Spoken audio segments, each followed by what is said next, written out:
Welcome, Vijay Kumar. It's really a pleasure to have you again at Universitat Oberta de Catalunya at the Digital Universities Europe, organized by Times Higher Education at WOC.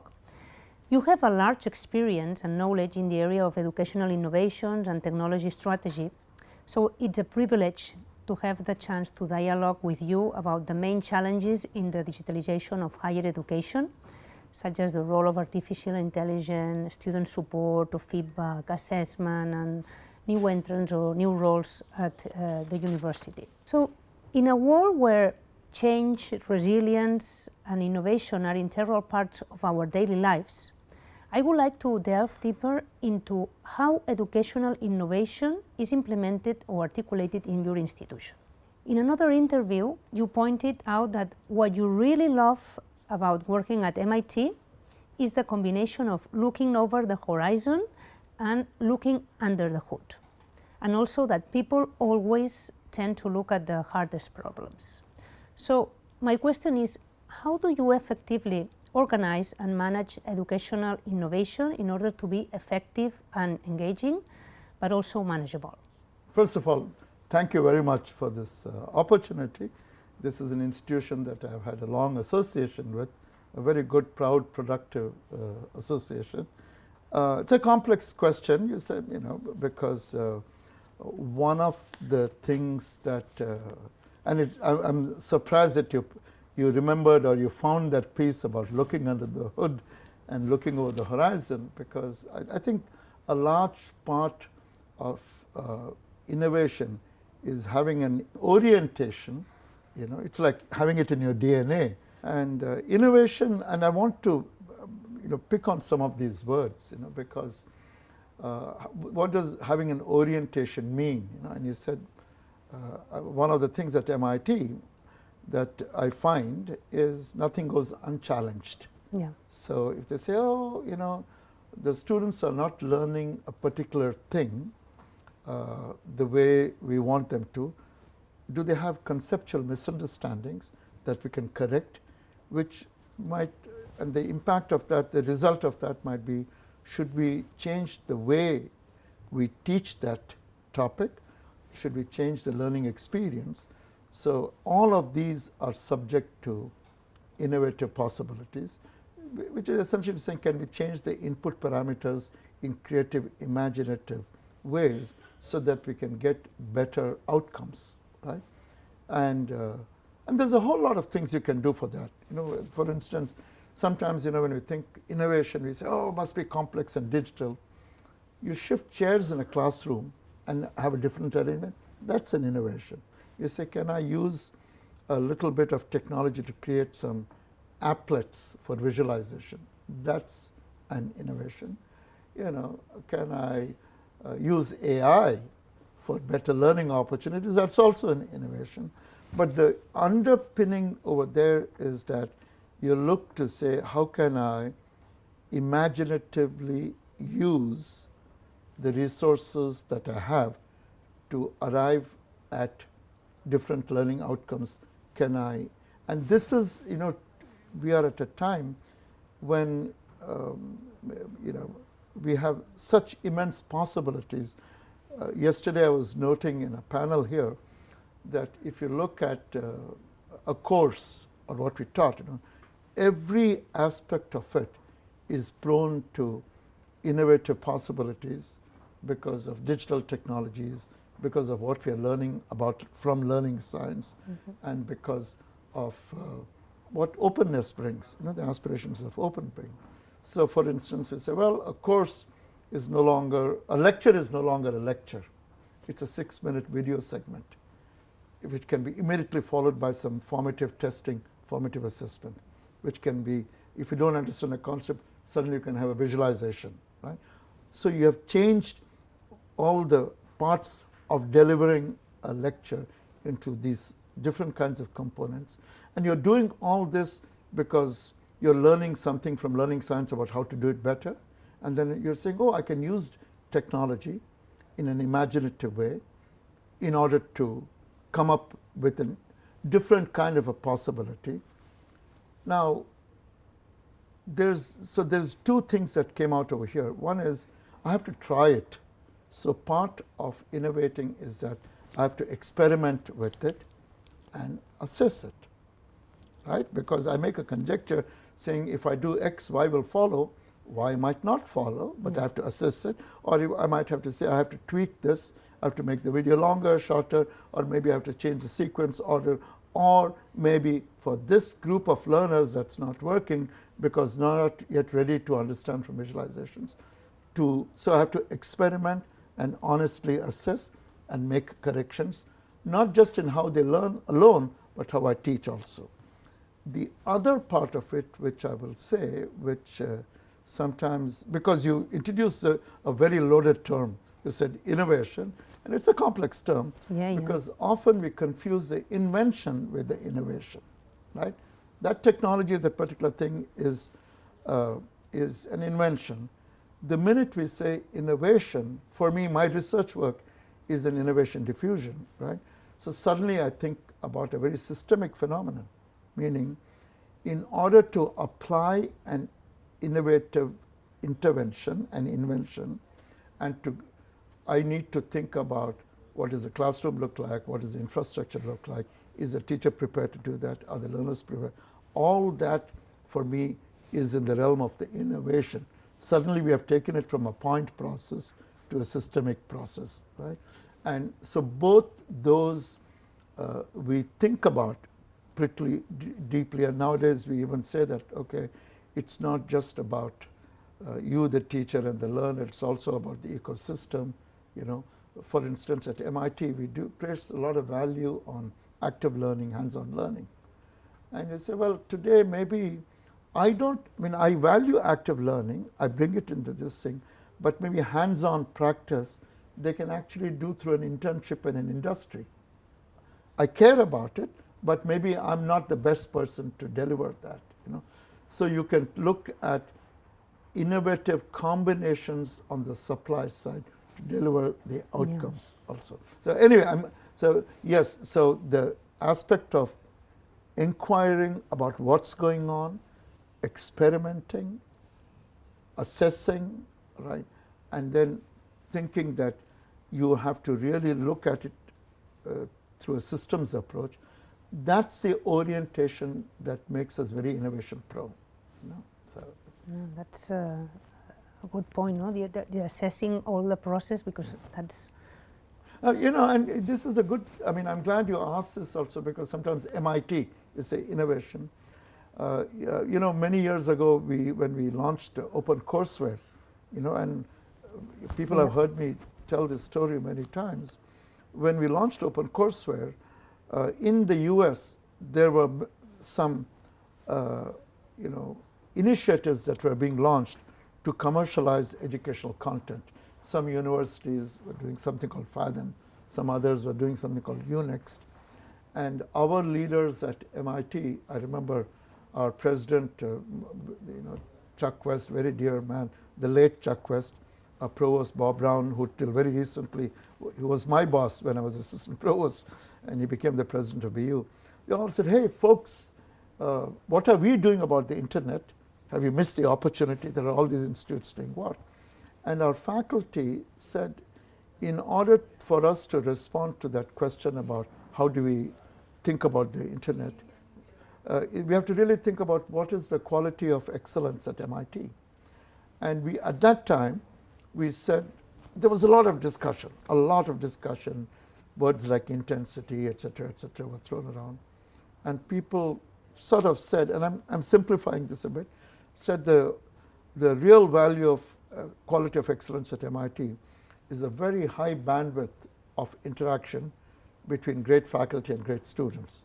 Because we take a lot of trouble recruiting great faculty, we take a lot of energy getting great students. So, and then we also said, you know what, we are a research institution. Okay, and we want to bring the practice, the tools, the joy of research into the teaching learning experience. So this notion of experimentation is very much in the research DNA of MIT. So I say, what is this? Let's try it. Let's measure it. Let's assess it. And then if it's not good enough, try to correct it or throw it away, right? So, I mean, and so it brings in, but to finish that chapter, that's why in OCW, when we launched OCW, we very, very clearly said this is a publication of MIT courses. It is not an MIT education, right? Because we said all that stuff, interaction, research, we know only how to do in face-to-face. Of course, when it came to 2012, we said we can do excellent education, but we can't do online, online learning. But the notion of when you said, it's a place which likes to look at hard problems. And when I say hard problems, they need not all be world-sized problems. Sometimes a hard problem is, why can't I get this concept across to this learner? It's a hard problem. It's an intractable problem because we have tried this, we have tried that. I used to joke sometimes. My father used to try to teach me mathematics, and sometimes in my talks I'd say, he tried to teach me probability and statistics, and all I saw was an angry guy yelling at me because do this. And you're trying the same thing and expecting different results. And he said, maybe there is another way of doing this, that will yield better results. That's innovation, and you want to experiment with that, and you want to assess that. Yeah, you're right. Well, you mentioned artificial intelligence, yes. But the emergence and widespread adoption of generative artificial intelligence in higher education needs to profoundly reconsider the processes involved in teaching and assessing, in the students' acquisition of knowledge, skills, competencies. At work, we think that this is really an opportunity, but how do you believe universities can adapt to this new context? I mean, how we need to rethink teaching and assessment, and probably how do assessment models need to evolve in this context?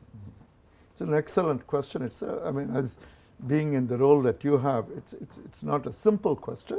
It's a complex, and you're doing things.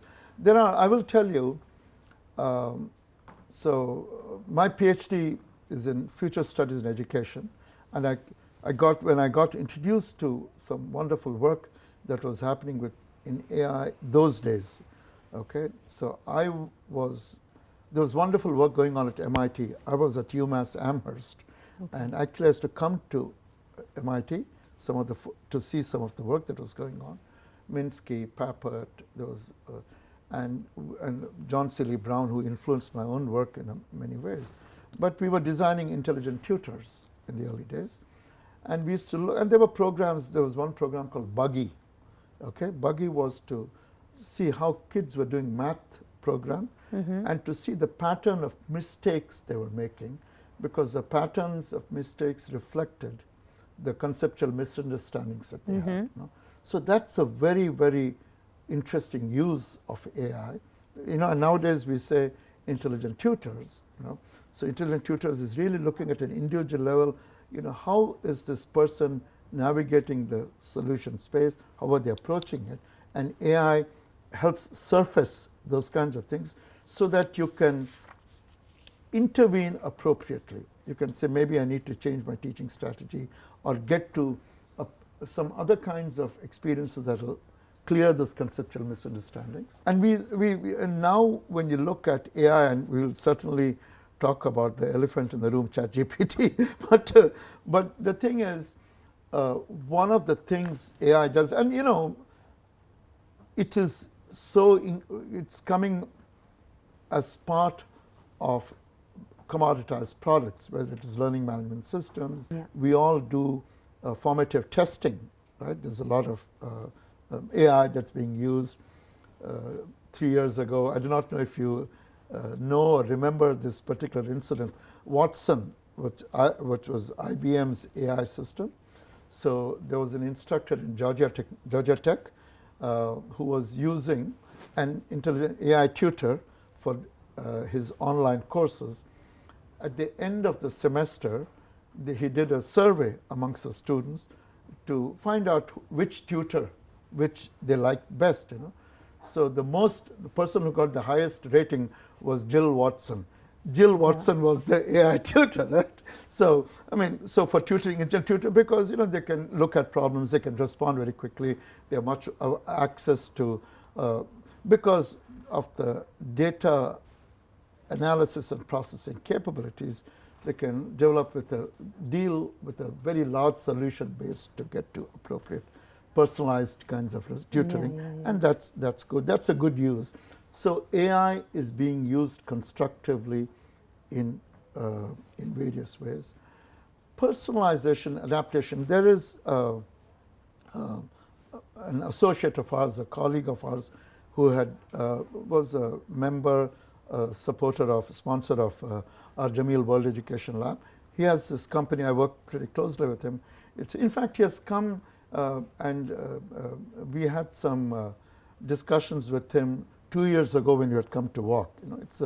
It's a product platform called Gyan, and it's an AI platform which allows you to create pathways between skills that you have and skills that you need. It allows you to create different kinds of thematic content bundles, and it's if a simplified version is, you might have your resume, your LinkedIn profile, your transcripts. It'll extract your competencies, your current level of skills. Then on the labor market side, there are various people who say, for different kinds of jobs, what are the skills needed? What this program will also do is it'll harvest. For instance, they have ingested all of OpenCourseWare and said these skills, treatment of these skills is available in these kinds of courses. And it's more than just doing a Google search and just on keywords, because it finds material within courses. For instance, if you want to look at entrepreneurship competencies, it will find courses, programs, content collections, which will take you from where you are to where you need to go. So that is a very, very imaginative kind of AI use. And I think because we all want to provide more and more personalized, customized learning experiences, I think it has great opportunity. And so I'm very bullish on the use of AI as a partner in the instructional process, because I get tired of this conversation, is it me or is it AI? It is me, like we say in good facility, it's me and AI. Right? So and we can think about how do we judiciously employ, eyes wide open, because there are issues, and how do we judiciously employ the capabilities that it provides for things that we do well, that we can do better. More importantly, for things we have not been able to do. We have not been able to do. So if you say learning science, can I use learning science and employ AI to provide more informed pathways learning experiences? And the answer is certainly yes. How can we do that? There are issues around plagiarism, all this stuff with ChatGPT. But there's also the issue that it provides simpler micro worlds for people to learn. So if I can point a generative AI program like ChatGPT to the right sets of content resources, and if I can supervise it in some way, so that people can actually have simpler incremental pathways to learn particular things, that would be a good thing. I will tell you, at a micro level, analytics, this platform that I talked about, Gyan, when I first saw it, its biggest use was analyzing essay type answers. Now that's a challenge in our things, because yes, no kinds of things we know how to do. How do you analyze? And a lot of good learning on even resumes and all, you want to write essay type questions, and it did very well over there. So it provides opportunities to do assessment in more profound, better ways, particularly in areas which have been difficult to assess, these subjective essay kinds of assessments. And I think that's a real value. So micro level assessments, it will also allow us to learn about learning better, I believe, because it will surface connections that we might not have obviously seen. But there is another thing that's particularly relevant. I mean, I'm familiar, WALK was doing open learning, online learning. you know, like I said yesterday, before it got fashionable, right? So, and we are doing MOOCs and things like that. Many of our institutions who, what we did in the first blush of online learning, we took what we were doing on site and planted it online, which is, you know, we all know, which is sub-optimization, which is could be a bad thing also, right? We are missing the opportunity of rethinking courses and providing different kinds of experiences. But there is another thing, the help that we need to provide more and more. I mean, when you look at MOOCs, when you look at even things like Google tools, you know, more and more of our learning is getting to be autonomous, right? Even in a classroom, you walk in, you mention a name, but people are looking in. It's like you said, you knew from some interview before more about me than I remember, right?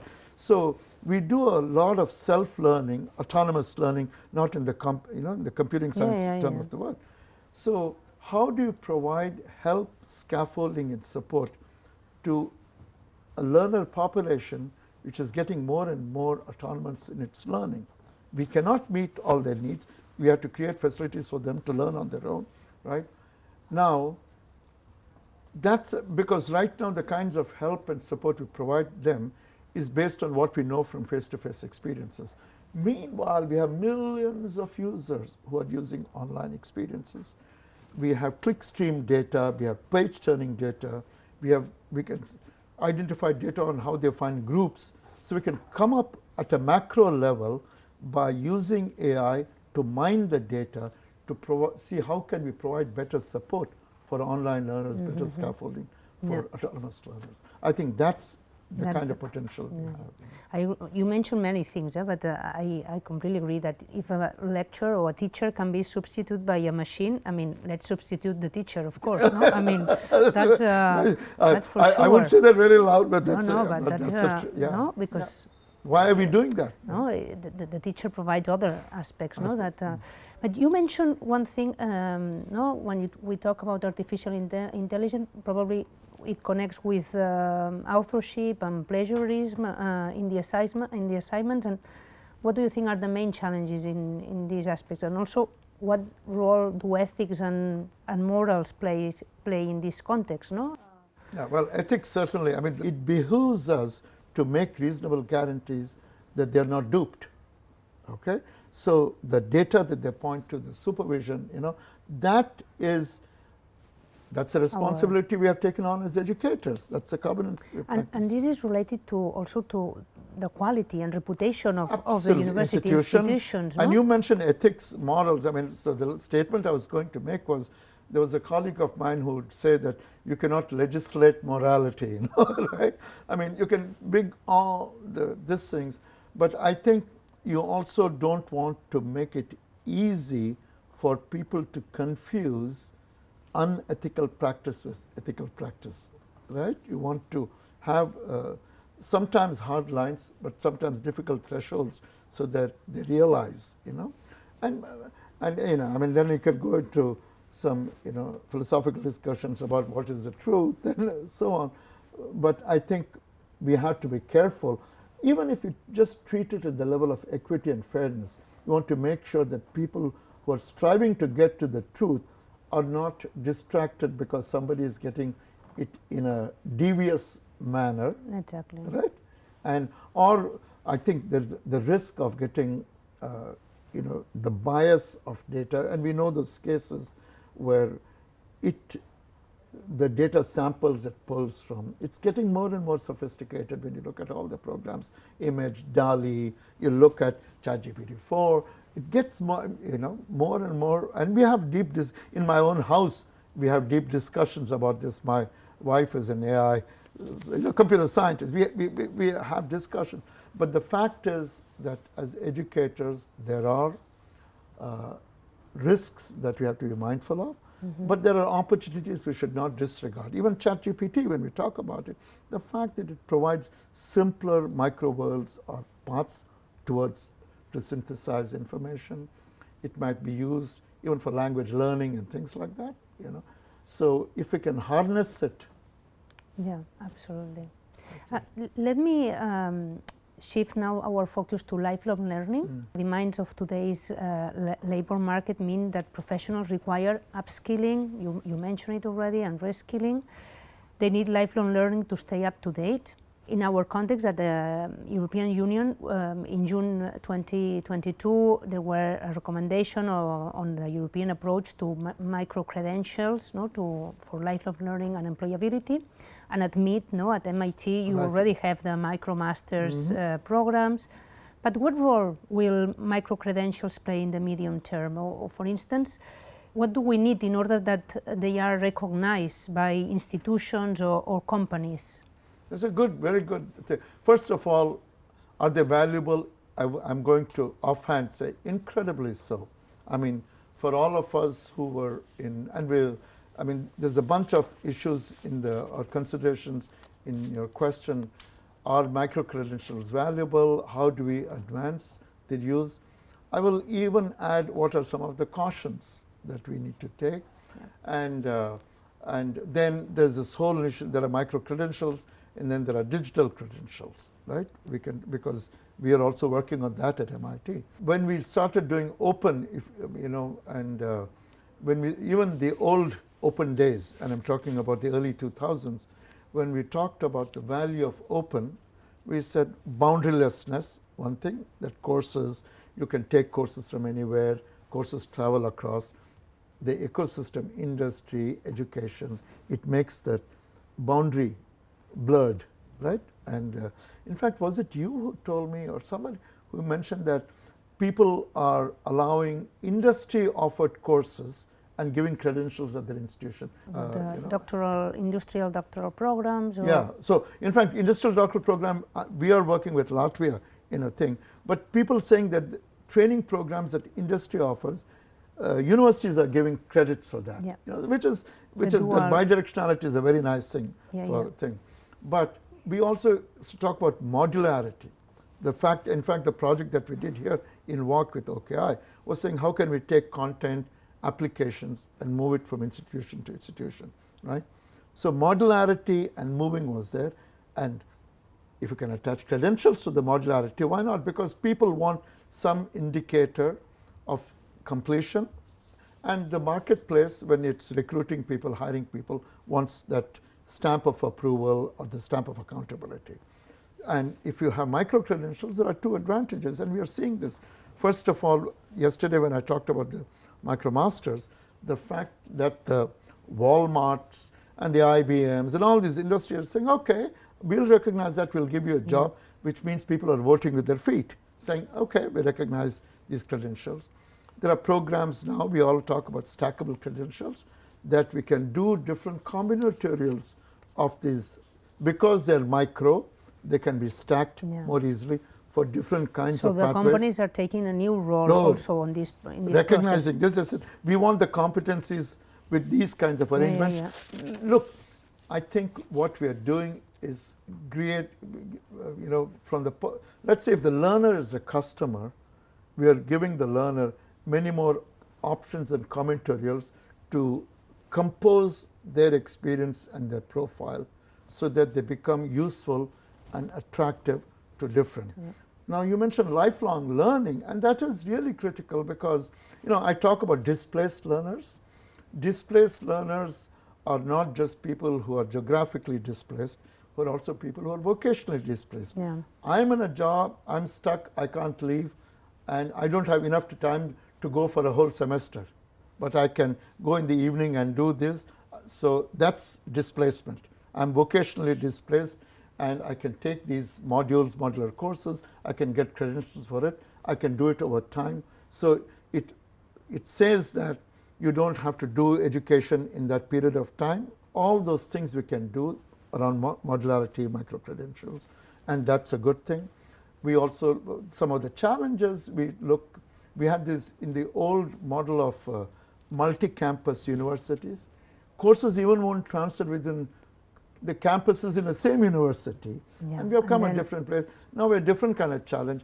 How did a module from here with this credential interoperate with that credential over there? That's very relevant. Right, and there's a lot of work going on with credential interoperability. we have started something called the Digital Credential Consortium, group of institutions. You want to look at that.